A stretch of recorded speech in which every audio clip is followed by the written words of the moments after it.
Let's bring in Mary Kay Cabot from the Cleveland Plain Dealer to comment on what Roger Goodell had to say and what's been going down since his comments yesterday in Cleveland. Mary, welcome to the show. How are you doing? I'm doing great. How you doing? I'm doing well. Thanks for taking some time today. Probably not too much to write about this early camp for you this year, right?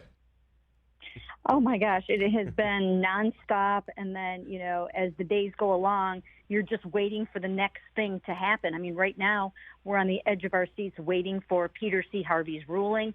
So it really has been nonstop.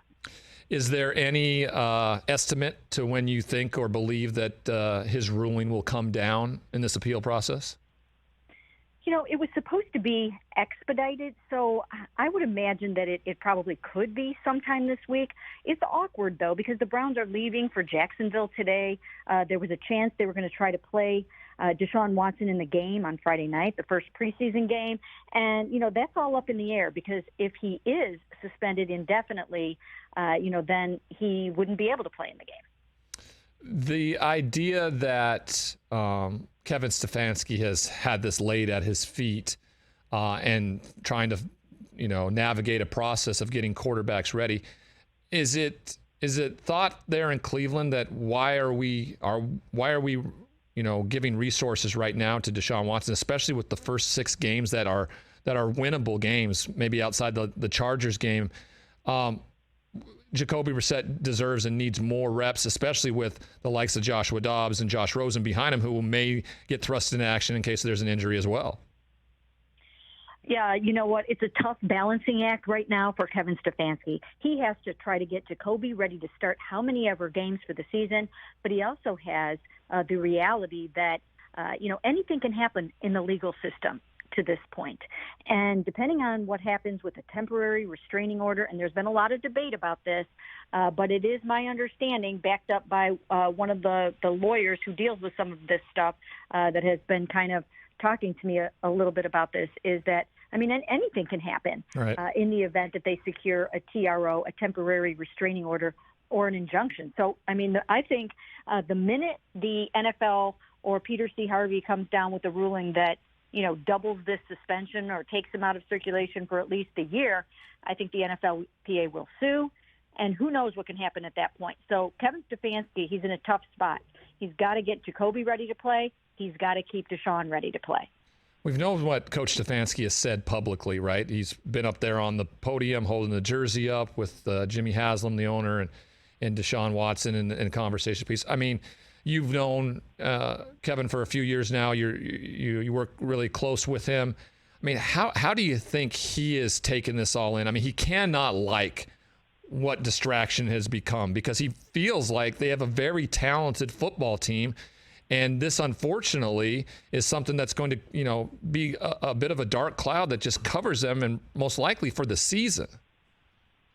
You know what? He just doesn't operate that way. He does not try to control the uncontrollables. He really does focus on the task at hand. So I think from that standpoint, he's, a great steward of the ship here because, he is keeping these guys focused, and they're doing a good job of, at least right now, saying all the right things, working really hard in camp. It's a good football team. They're getting better. You can see out there, this is going to be a dominant defense. They've got the great running game. Of course, they have some issues there now, too, with Kareem Hunt asking to be traded. But Kevin is unflappable. And I think he has guided this football team through this issue just the same way he did COVID when he first showed up on the doorstep. Well, that's great to hear if you're a Cleveland Browns fan out there, because they are talented, right? Especially on the defense side of the football, at the running back position, what they've done on the offensive line. Go back to where ultimately the Baker Mayfield situation imploded, right?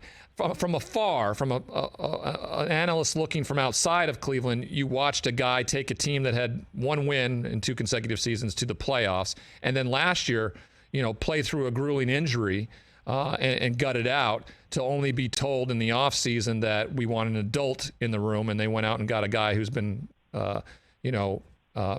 accused of 20-plus some sexual assault allegations. So where did it ultimately go wrong? The conversation piece that you talked about, what was going on inside the locker room, the relationship with Kevin Stefanski. Where did it ultimately all go wrong?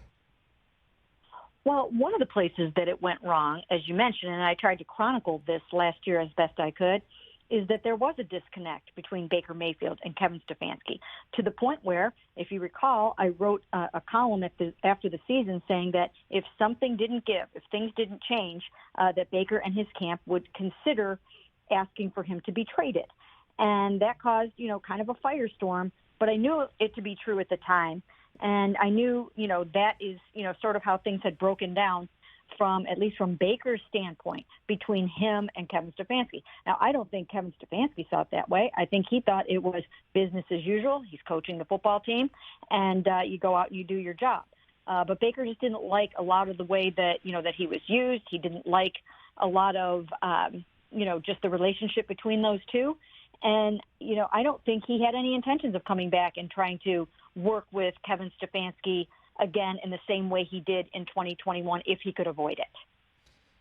The interesting idea, we're speaking with Mary Kay Cabot from the Cleveland Plain Dealer.